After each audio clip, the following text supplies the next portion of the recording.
You're tuned in to the Ross Tucker Football Podcast, guiding your gridiron journey, none other than your host, former NFL lineman, Ross Tucker.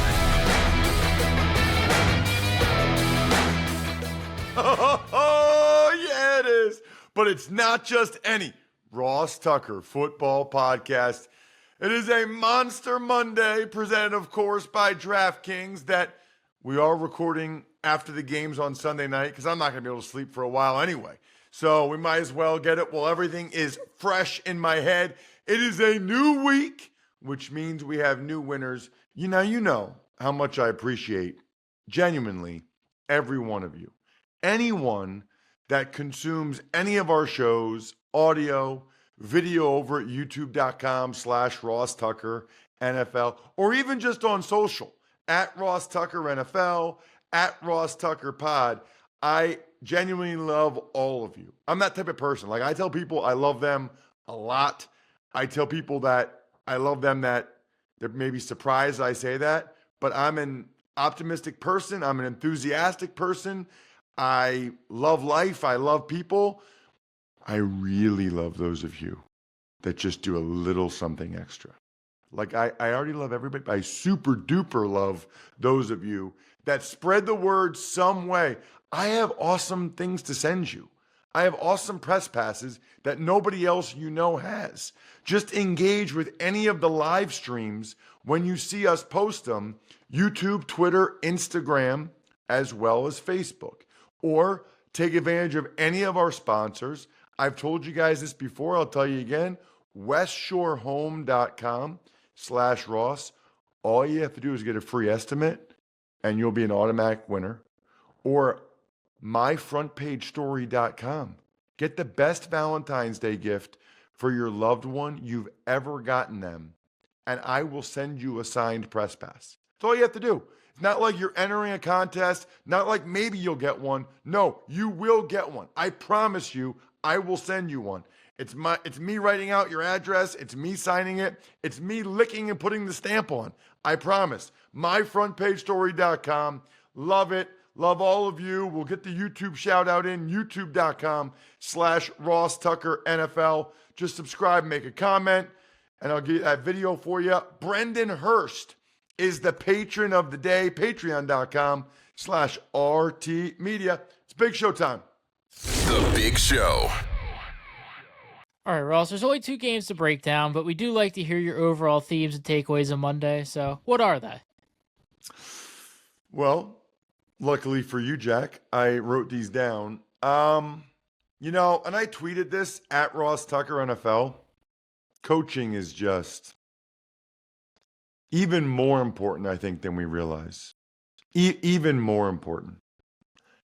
First of all, Andy Reid had Mike Macdonald's number early in that game.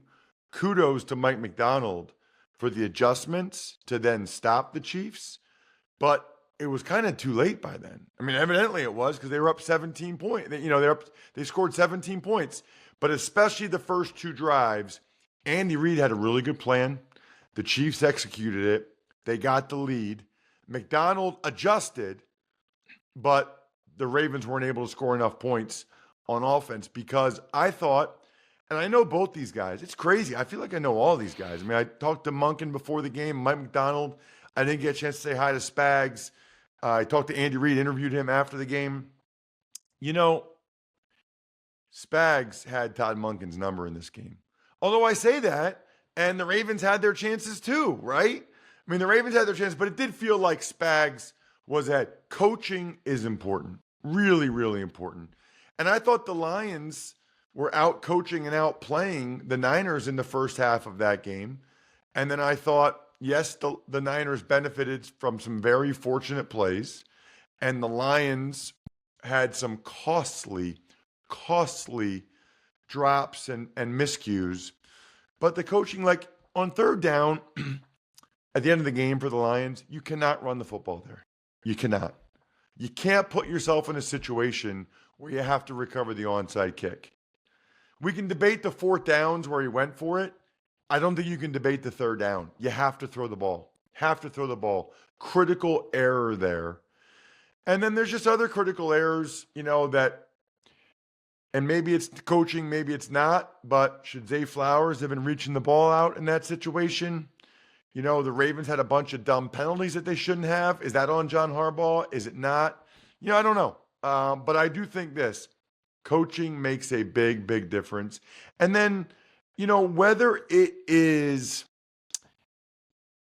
just the coaching, Jack, or it's like playoff pedigree, the critical errors were made by the teams that don't have a whole lot of playoff pedigree, right?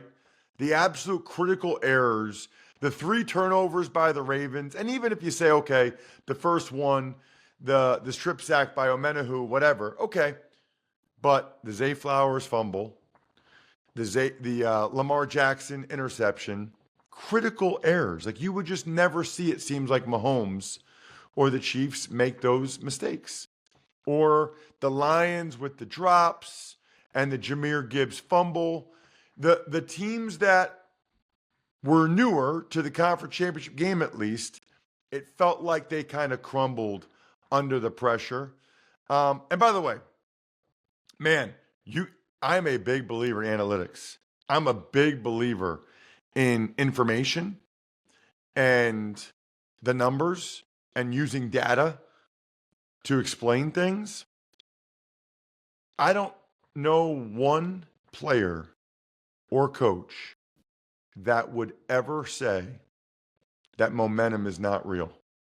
Like, I don't know how you could watch the second half of that Niners-Lions game and not think momentum's a real thing. So what the analytics people will say, well, like, if momentum is real, why doesn't it continue? Because momentum continues until there's another play that changes the momentum back. That's my belief, right? That's my belief. And man, I think any coach, you can feel it. It's anecdotal. Maybe there's not a great way to quantify it, but I'm telling you, you can feel it. Maybe it's subconscious, but it is real. And the Lions' epic collapse was evidence of that. How about the quarterback legs as another one, Jack? Especially Purdy. Purdy, of all people, to be scrambling like that. And I know people hate the expression, the guy is a winner. And he's a winner in the sense that 2 weeks in a row, even though he didn't play great, he made the plays late in the game to win the game for his team. That's what winners do. Winners have a strong tendency to make those plays late in games, and guys that aren't winners have a strong tendency to not make those plays late in games. That's how it works. I'm curious, and I think Dan Campbell would just say we're being aggressive. I am curious about some of those 4th down attempts and whether or not that's just him being aggressive or a little bit of a lack of belief in the field goal kicker. I'm not sure what the answer is to that, but that was one thing that jumped out to me for sure. The other thing that jumps out, westshorehome.com/Ross. We are now 2 days, 3 days, depending on when you're listening to this, 2 days away from getting our new front door. So excited. If my wife is half as excited after we get this new front door as she was with the 2 upstairs bathrooms, then I'm going to have a happy wife. And a happy wife equals a happy life. westshorehome.com/Ross. You can peep out my house, peep out our before and after pictures of the bathrooms, and make sure you can see what the front door looked like before and looks like now. Just get the free estimate. I think you'd be surprised at the price point and that they can do it in a day. westshorehome.com/Ross. Tuck's Takes. All right, Ross, we got some coordinator news before we get into the games. The Eagles, they hire former Cowboys and Chargers offensive coordinator Kellen Moore to the same role. I am a fan of Kellen Moore. And this is documented because I really thought that the Lions made a major mistake. That the Cowboys made a major mistake a year ago when they fired Kellen Moore. That really surprised me. And it was one reason why I was skeptical of the Cowboys this year. I thought Kellen Moore was one of the best things the Cowboys had going a couple years ago. You know, I mean, the games he won with Cooper Rush, what he was able to do with Dak. I mean, the amount of games they won, even though Dak was throwing picks all over the place like it was his job, I thought that was really impressive. The Chargers were a disaster this year, but I thought they still did a lot of good things offensively. I think that's a good hire for the Eagles if they can mesh Kellen Moore's concepts in the passing game with what the Eagles have on the offensive line and what they're able to do in the run game. Like that hire for the Eagles because he's got a lot of experience. And there's people that have interviewed him for head coaching jobs. Heck, I think the Eagles interviewed him for the head coaching job maybe when they gave it to Sirianni 3 years ago. Falcons, they hire Rams quarterback coach Zach Robinson as offensive coordinator, while the Browns, they hire Ken Dorsey. So Ken Dorsey used to play for the Browns, right? So Ken Dorsey, I'm pretty confident that he goes back to where he used to play. You know, that's a tough one for Ken. But it's nice that he gets to stay as an OC somewhere after he got fired in Buffalo. That doesn't happen very often, not at all. And remember this, he's not actually calling the plays there. Kevin Stefanski is calling the plays in Cleveland. So it's thought of probably as a lesser job in Cleveland because you're not actually getting a chance to call the plays. But listen, you're still called a coordinator. You're still probably making a couple $1 million a year. So good for Ken. Meanwhile, Zach Robinson was maybe the most sought after offensive coordinator candidate. Everybody wanted him because he's thought of as like the next guy in the Shanahan tree, right? Shanahan and McVay and LaFleur and Mike McDaniel and Bobby Slowick. Zach Robinson was the quarterback coach in LA this year, working really Sean McVay's right-hand man. So a lot of people really wanted him. This makes sense to me to go with Raheem Morris, a guy he knows and likes. He knows the Falcons have weapons. And, you know, maybe this is part of the reason why Raheem Morris got the job. You know, maybe Raheem Morris was able to sell the Falcons ownership and GM on like, hey, I'm just telling you, this OC that everybody else wants, Zach Robinson, if I get the job, he's coming with. I'm bringing Zach Robinson with me if I get this job. You know, sometimes that can be enough to put a guy over the top because they care greatly about who their coordinators are going to be. Yep. So Ken Dorsey did play for the Browns for 2006, 2008, and the Eagles did interview Kellen Moore back in 2021. And some other. You know what I really like? I really like number one when I'm right. I'm not going to lie. And I also really like that you're so quick, Jack, that you're able to look that stuff up and verify that I'm right while we're actually talking and not the next day. You're like a ninja, bro. So some other coordinator coaching news. The Bears hire former Bills defensive line coach Eric Washington as their defensive coordinator, and the Patriots promote DeMarcus Covington to be their DC. So I know like nothing about both these guys. I know that Eberflus is still going to call the defense, I believe, in Chicago. And I don't know if Gerard Mayo is going to call the defense in New England or not. I actually don't know the answer to that. I can find out later on in the week because I don't know the answer to that. But that is my suspicion. I do have some answers though, Jack. One answer is when the clock stops on this podcast or whenever the game stops, that's time to order in with DoorDash. Pizza cravings hit at halftime of the big game, ordering time. Dreaming about tacos during a timeout, boom, they're on your doorstep. Wait, you want burgers, chips, dips, drinks, and wings instead? Even better. Order on DoorDash and get everything you want delivered without missing a minute of the game. Jack, what do you need to wash it down with? Might be a nice cold Labatt Blue Light. Is that correct? Yes, Jack, and you're 21 now, so you can have he's 23, but you're 2 years older than 21, so you can have a nice Labatt Blue Light. Pour one out, man, for the Ravens fans and the Lions fans.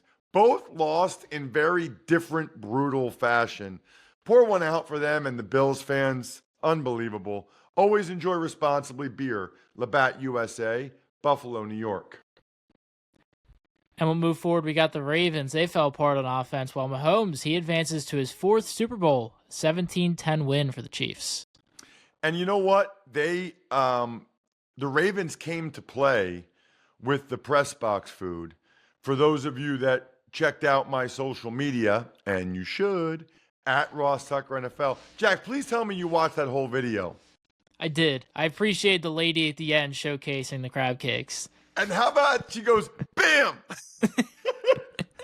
And then she said to me, she goes, I heard I'm going viral. I don't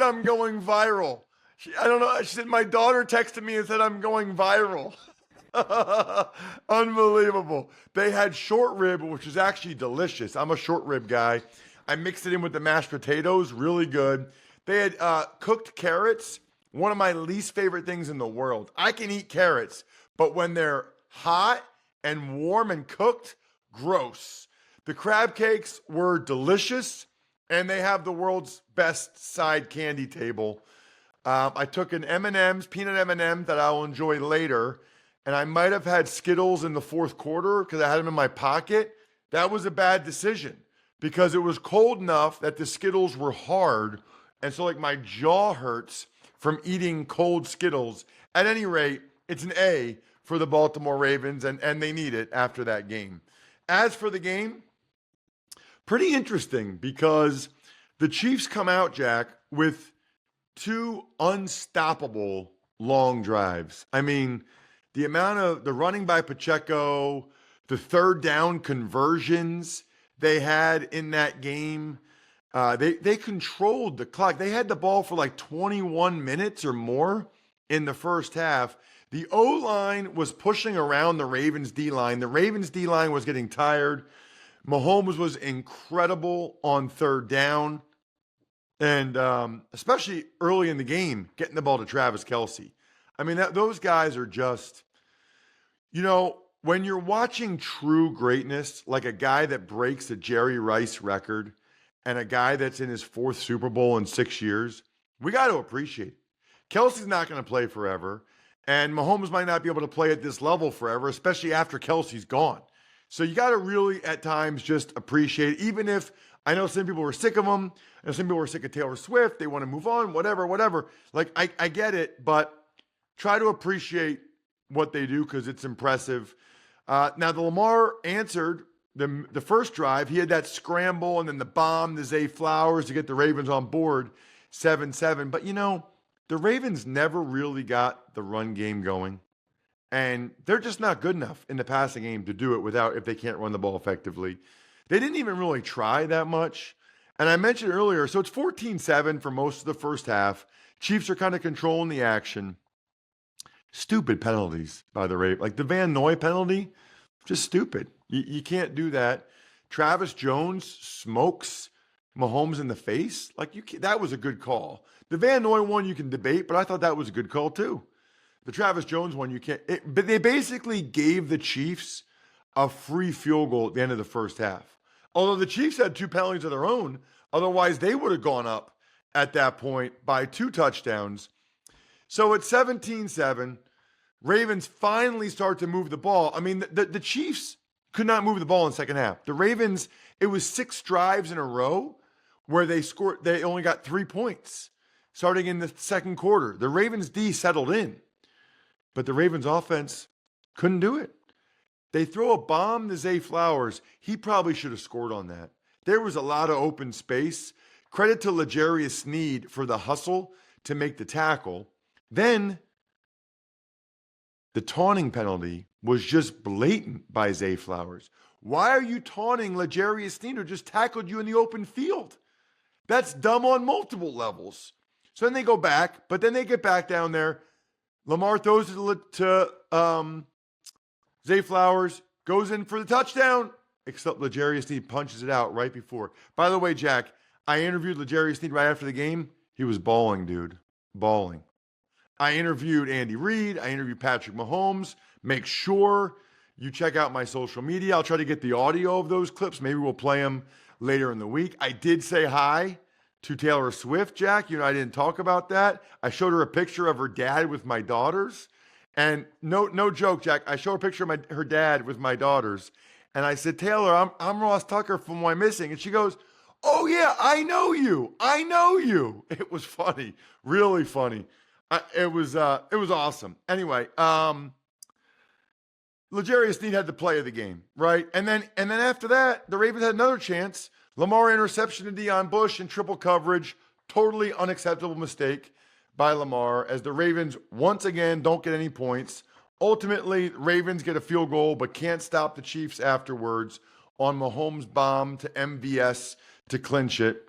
Just a huge game. You know what I'm going to do? I'm going to make that Zay Flowers play my Bear heart-stopping moment. Because out of all the plays in both games, Jack, that was it. Did you know that heart disease is the number one cause of death in the U.S. due to often invisible risk factors? Learn more and assess your heart risk factors at checkyourheartrisks.com. Brought to you by Bear Aspirin, the official sponsor of Fans' Hearts. Not once, but twice, L'Jarius Sneed made the play on Zay Flowers. The bomb, L'Jarius tackled him in the open field, then got the taunting. Then at the goal line, punches it out. Obviously a game-changing play. The play of the game. It's why Sneed was crying after the game. That's the heart-stopping moment. After a 24-7 first half, Detroit gets shut out until the final minute. They lose to the 49ers 34-31. Wow. Just wow. Lions totally dominated the first half in every way. Purdy was under duress, really struggled, had a bad interception. Jared Goff was incredibly clutch, especially on third downs. How many long third downs do they have where Goff was just money in the first half, getting the ball to Amon-Ra St. Brown? I tweeted, and somebody even replied to this, Jack, and said, that's a double negative. Yeah, on purpose, bro, for effect, brother. I said, Deebo Samuel and Amon-Ra St. Brown have never not gotten the first down. It's uncanny, their ability to get the first down on third down. Even when they're like 8 yards short, they'll make two guys miss and dive forward. Jahmyr Gibbs was a difference maker in the first half as well. And the Lions were up 3 scores. Niners go down, they get a field goal. Lions still up 2 scores. They're still moving with the ball. They get the ball down in Niners territory, still up 2 touchdowns. They go for it on 4th and 2 on their first drive of the second half. Could have kicked the field goal to go back up 2 scores. This is who they are, and I recognize that. Reynolds was open, and he dropped it. So it's kind of hard to criticize the decision when it was a successful play call. However, I think in that instance, the going up by 3 scores, like you're going up by 3 scores, whether you hit the field goal or the touchdown there. So I understand. I'm not here to be criticized. I just think it's interesting. And then the play of that game was the 50-something yard catch by Ayuk off of Vildor's face mask. I mean, are you kidding me? Purdy overthrows a bomb. Vildor has perfect coverage, bounces off his face mask and hands, and Ayuk catches it. Then they turn that into a touchdown, 24-17. That's when you knew the Lions were in major, major trouble. Then the snowball went downhill. Jahmyr Gibbs fumbled. That led to McCaffrey touchdown, 24-24. They did that like in 8 minutes. They came back from down 17, 8 minutes. Niners march again, settle for a field goal, 27-24. Again, the Lions moved it. And again, they failed on a 4th down with a makeable field goal. Again, I struggle with when a field goal ties it or with when you can go back up by 3 scores. Niners used big plays by Purdy's legs and Christian McCaffrey to go up by 10. The Lions drive down. They eventually get a touchdown. You cannot call a run on 3rd down. They called a run on 3rd down. Montgomery gets stuffed. So then they had to go with the onside kick. They don't recover it. The Niners win. The Lions lose. Coaching a major, major factor. Coach yourself up and go to myfrontpagestory.com. get the best holiday gift ever. Send me the email. I'll send you a press pass. What a day. I think we're done here. Thanks for tuning in to the Ross Tucker Football Podcast. Make sure to also check out Even Money, Fantasy Feast, and College Draft, all on the DraftKings Network, YouTube, or subscribe to the podcast on your favorite platform. Shout out to myfrontpagestory.com. I already told you about that one. What about Pizza Boy Brewing? What about Sporticulture? What about HumanHeadNYC.com? What about SteakhouseSports.com and BackOfficeScheduler.com?